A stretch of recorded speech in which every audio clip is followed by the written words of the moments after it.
Hey there, welcome to Wednesday on Carnell Knowledge, my little YouTube show where I make a lot of recommendations on some movies, some books, and some music. I'm Tom Carnell. I was a buyer for Tower Records for a long time. I published and wrote Carpe Noctem, which was a dark art publication back in the 90s. And I wrote for Fangoria and Dread Central for about 20 years. I am now an author. I have books on Amazon. You can check those out. I'll probably be talking about one of them a little later. If you have anything you want to talk to me about, you can contact me at tomcarnell@gmail.com. But other than that, I'm here just to tell you about a few things that I've found over the years and recently. Just kind of go through some stuff, make some recommendations, and hopefully you will search these out and enjoy them. Links to a lot of the music is down in the description. That'll click on it. It'll take you to a YouTube playlist that has the entire record, so you can kind of decide for yourself whether you like it or not. Let's start this week. We're going to start as usual with movies. The first film is a film from 1933. It's available on TUBI. It's called Night of Terror, directed by Benjamin Stolnoff. It stars a turbaned Bela Lugosi and Wallace Ford. It has to do with the heirs to a family fortune that have gathered, and they are to attend a seance in a spooky old mansion. However, throughout the night, members of the family start to die, and therein lies our mystery. Lugosi is given top billing in this film, even though he's not the star of it. He's more of a supporting player, but he's great in it. There's not a lot of menacing. It's mostly him standing there being very stoic, but it's a nice little mystery. It's kind of a killer in the house film. I think it's one of Lugosi's better performances. It's one of his better films. It's essentially, if you're familiar with The Cat and the Canary, meets James Whale's The Old Dark House. If that makes sense, you'll enjoy this. It's got a great atmosphere. It's got a nice, tight little story, and it moves fairly quickly. Again, Night of Terror, it's on TUBI. Next film, 1933. Murders at the Zoo. This is also on TUBI. Directed by Edward Sutherland. Stars Lionel Atwill and a very, very young Randolph Scott. Has to do with a monomaniacal zoologist who is pathologically jealous of his wife, and will stop at nothing to keep her under his thumb. She has had a couple of dalliances in the past, and so he's super jealous about stuff. This is a pre-code horror film. The murders are surprisingly graphic, given the time, 1933 again, but it's pre-code, so they kind of got away with it.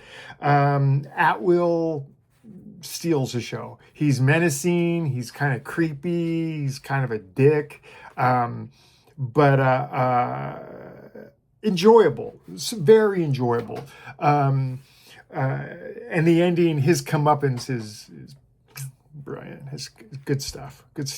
I came upon it again. I had talked on a previous episode about the British Film Institute putting out a list of 100 films for 100 years, and I kind of systematically went through and checked all those off, the things I hadn't seen, and this was one of them. And well worth my time, I think, well worth your time.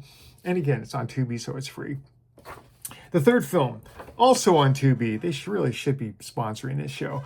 It's called La Notte del Terrore, aka The Night of Terror, aka Burial Ground. This was directed by Andrea Bianchi, who did the Giallo strip Nude for Your Killer, and stars Karen Wells, Gianluigi Chorizo, and Pietro Baroncini, aka Peter Bach, as Michael. We'll get to Michael in a minute.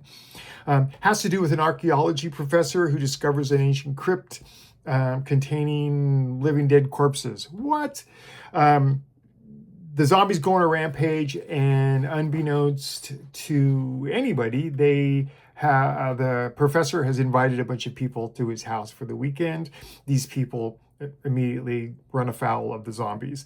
The makeup is kind of like pancake batter on their faces. It's very low rent. Along the lines of, let's say, Lucio Fulci's Zombie.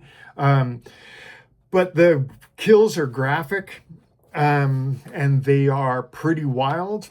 But the thing that everyone remembers from this film is the aforementioned Michael character. He's a little person that is playing a child, and his relationship with his mother will really skeeve you out. I don't want to give anything away, but go for the zombies. But this Michael character is going to stick in your memory long after the credits have rolled. It is kind of coincidentally, when my daughter was born, my wife and I were watching this film, and when her water broke, and so it always has a weird connotation and a weird place in my heart. Let's see, fourth film. This is one of my favorite films of all time. It's directed by Mario Bava, stars Cameron Mitchell and Ava Bartok. It is also on Tubi. It's called Cedono por l'Assassino, aka Blood and Black Lace. It's about a masked, shadowy killer who starts murdering models at a fashion house. It is known for its use of color and of light and shadow. It is a genuinely beautiful film. I say that a lot, but just the way the shots are composed is really something else. Bava mentored Dario Argento, and you can see kind of that if you've watched Argento's Suspiria.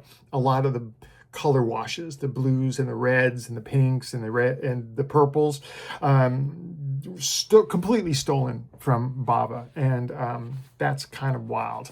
It is considered to be the start of the giallo subgenre, which is a subgenre I personally really love, and just a fantastic film. It's creepy, the deaths are gruesome, and the makeup effects are all practical, but especially given their time, and this is like the early 60s, they're really kind of breathtaking. One thing I did find out about this film that was kind of interesting, when it was dubbed, see, the Italians, when they make a film, they shoot no sound. People talk, but they don't shoot any sound, and then once the film is completed, they do something called ADR, which is additional dialogue recording, where they go in later and they record everything. That way they can have a guy that comes in and speaks English. They have a guy that comes in Italian and Spanish and yada, yada, yada. And they can just dupe it. They can loop it, and it saves money, I would imagine. The interesting thing about this film, the English version, all of the male, or most of the male characters were dubbed by a guy named Paul Frees, who's best known as the voice that you hear overhead in the Haunted Mansion. He did a lot of Disney stuff, and he voiced the Pillsbury Doughboy. So that was something new to me that I had learned in my little research here that I'm doing for the show, and yeah, it really made it special. I went back. He even dubbed Cameron Mitchell, who speaks English. So there you go. And then finally, our last film. This is called No Profanor el Sueno de las Muertes, aka Let Sleeping Corpses Lie, aka, I love this title, Breakfast at the Manchester Morgue. Also available on Tubi. It's directed by Jorge Grau, and it stars Ray Lovelock, who appeared in things like the film Autopsy. He was in The Cassandra Crossing, which was a great 70s kind of adventure film. And then he was in a Poliziotteschi, a police drama, action-y drama with a title I love, Live Like a Cop, Die Like a Man.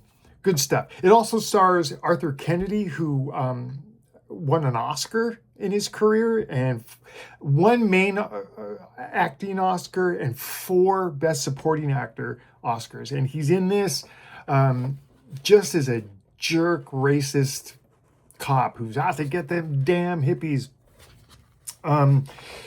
The synopsis of the film goes a little like this. After a chance meeting while traveling the countryside, a man and a woman become suspected of murder. They begin to leave a lot of dead bodies in their wake, but unbeknownst to the police, the real culprits are living dead zombies. It has a distinctly environmental message. They're doing something with trying to get worms out of the ground or whatever, and that the vibrations from that kind of raise the dead. But it's got some genuinely creepy moments. It's got genuinely creepy zombies. They get a lot of older people in makeup to be zombies, and they're just really frightening. One interesting thing about this is also, it was the first film to use the advertising tagline, quote, "To avoid feigning, keep repeating, it's only a movie, it's only a movie, it's only a movie." This is made famous by being used in Wes Craven's film Last House on the Left. But this was the first time it was ever used. Great stuff. Highly recommended. It's one of those zombie films. Both this and Burial Ground are zombie films that people don't really talk about too much. It's one of the giveaways that people are really into the genre if they start mentioning these things, beyond the Dawns of the Dead and the Nights of the Living Dead and that kind of a thing. Great film, well worth checking out. And again, it's on TUBI, so you have your work cut out for you. Last episode, I talked about telling a story about going to visit Clive Barker at his house, and I'm going to tell that now. I was working for Fango. I got an assignment. They were doing a big art book for Clive, and the assignment turned into I lived in San Diego at the time, to driving up into LA, into Beverly Hills, into the hills above Beverly Hills, and going to his home. It was rode up there on my motorcycle, and I was led to 3 distinct houses. One was an office, one was an art gallery, studio, and one was like living quarters. We went into the art gallery, and he was busy preparing for this said book. And so as you walked in, it was a long hallway, and then there was a room and a big, like a dining room, and a couple of more smaller rooms. Along the wall, side by side, were canvases lining each side of the walkway all the way around through all of the rooms. And I asked if I could, poke through. And he's, sure. And that was when I discovered that each painting was a stack of paintings, at least 10 deep.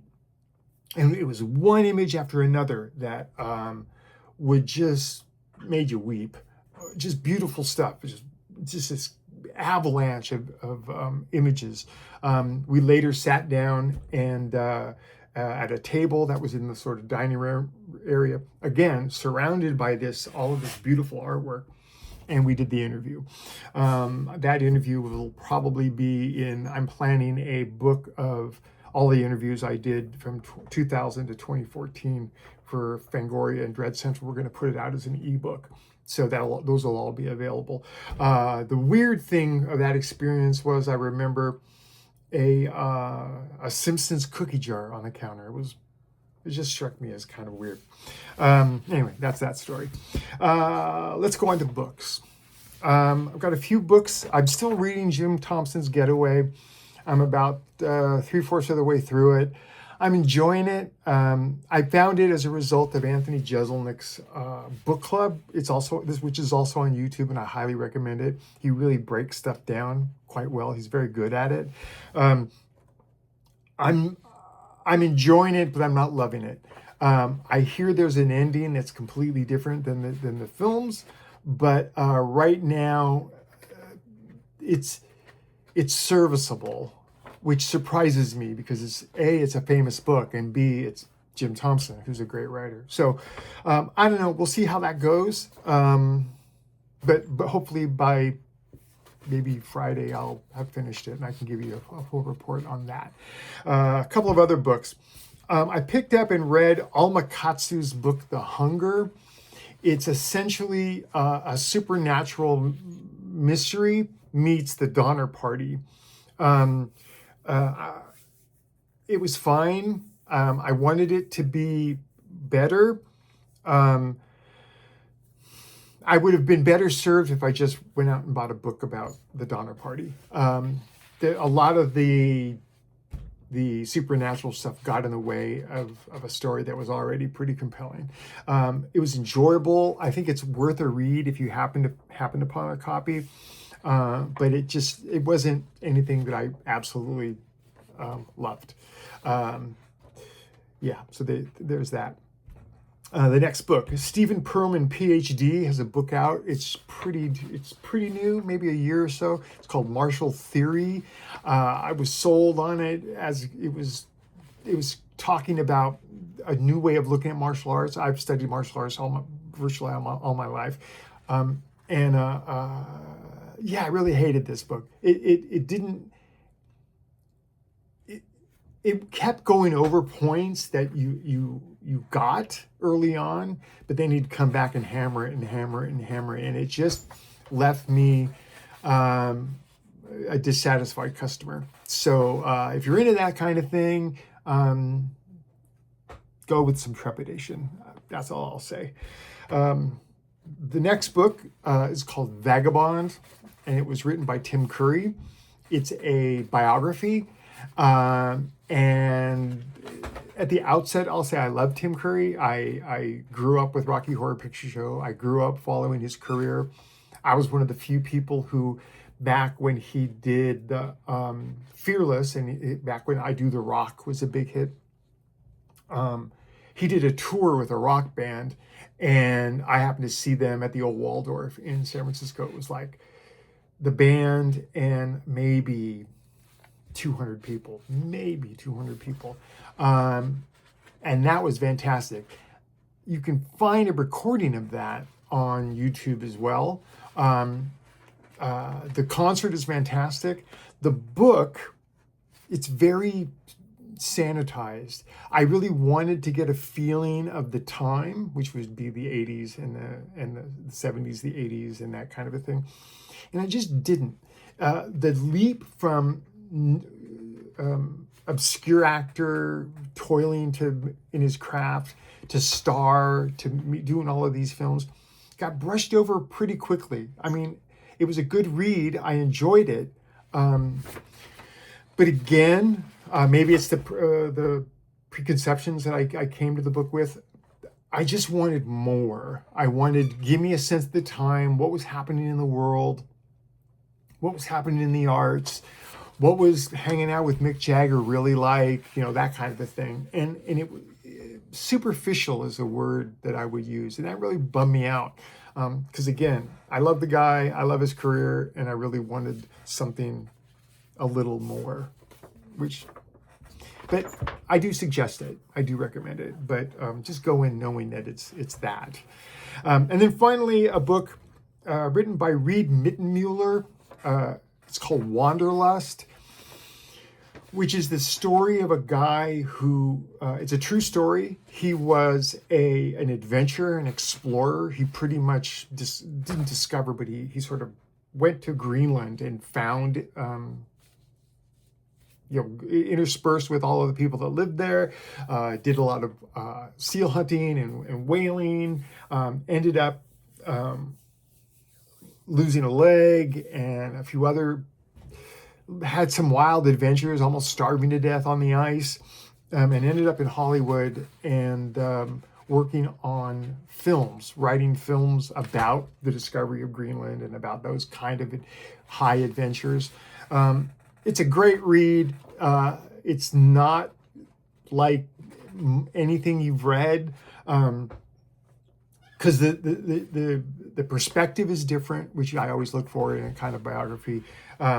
It takes you there again on the ice. Talks a lot about the culture of the people that were there, and how that juxtaposed with the culture that existed in Hollywood, and going from the poorest of poor people and living amongst them to suddenly living amongst the very rich and high society kind of a thing. Well worth checking out that book. I have it on my Kindle, so I know it's available that way, but you can probably find it in a bookstore.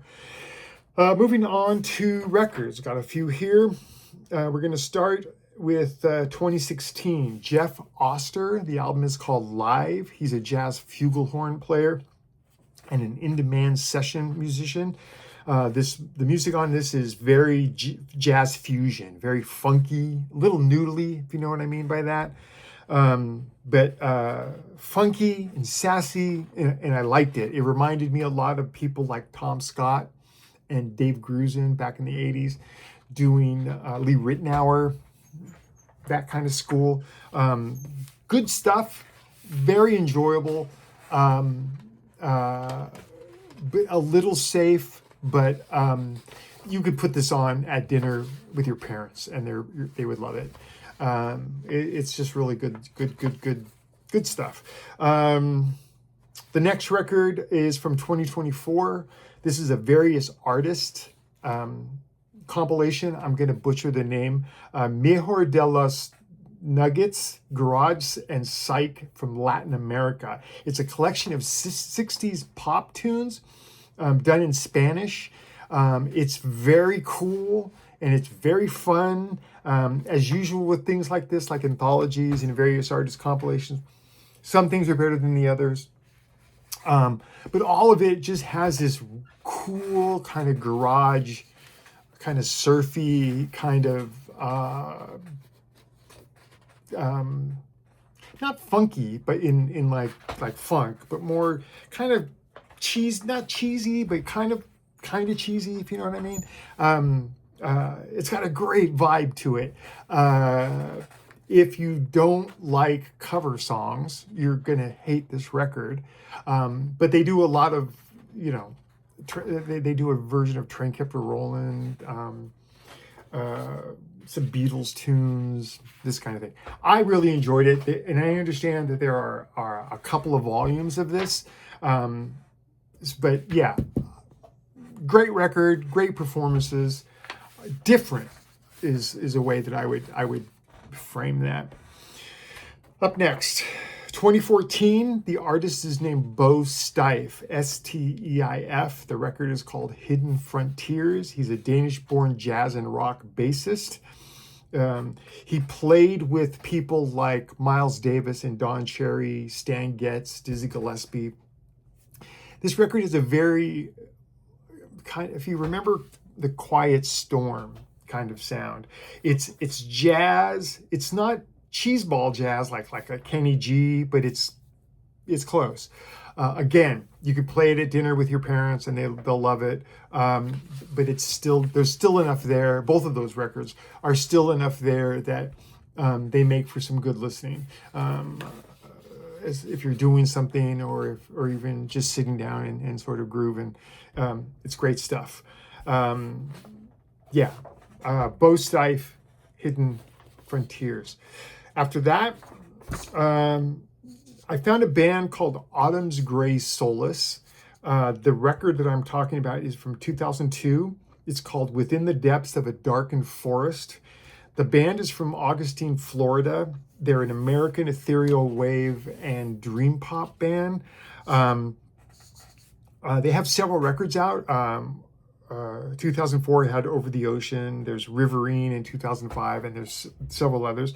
Reminded me a lot of Love Spirals Downwards, who I love.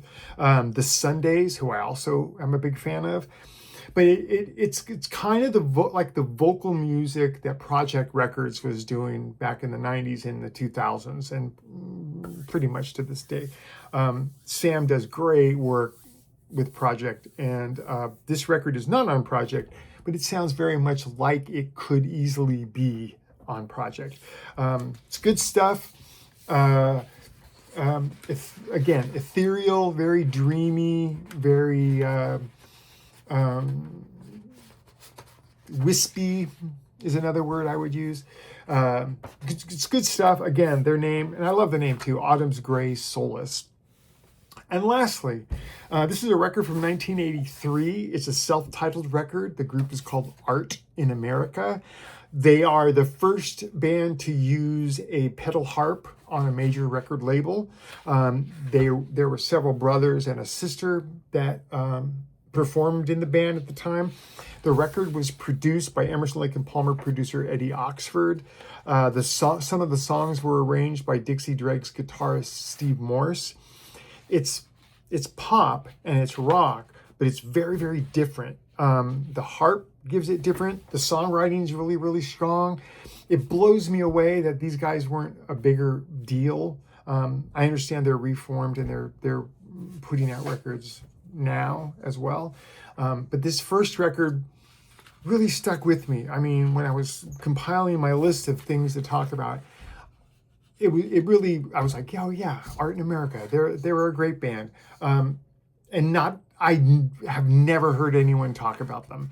But I'm talking about them and I'm suggesting to you, again, go to the description in this video. You can find a playlist that'll take you there and you can hear them for yourself. Good stuff, highly recommended. And there you go. That's gonna do it, I think, for this show.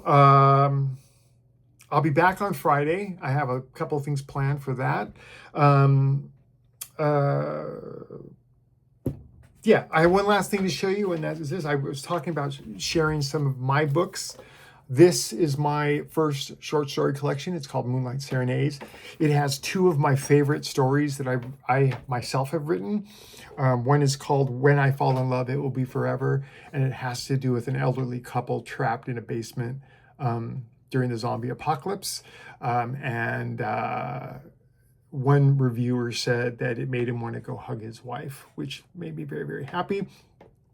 And then it also has a story called Clown Town, which is sort of a film noir, like a Humphrey Bogart movie in a world where social structure is dictated by what kind of clown you are. There's like a social hierarchy, but the whole world is sort of circus-based. The music is very much jazz and bebop. I did extensive research with some circus guilds in the area, mixing circus lingo and jazz speak. It's a thing unto itself. I've never done anything like it since. I have done a sequel story to this called Willow Weep for Me, which I'll talk about in another episode and in another book. But I love this artwork. That's Lon Chaney. It's done by Langley J. West, and these are available through Amazon. So that's going to do it. Again, please comment, like, subscribe to the channel, share it with your friends. I'm trying to get as many people to watch this show as possible, and the more people I get that can watch this show, the more stuff I have to share with you. Other than that, I'll be back on Friday, and I hope the rest of your week is going really great. See ya.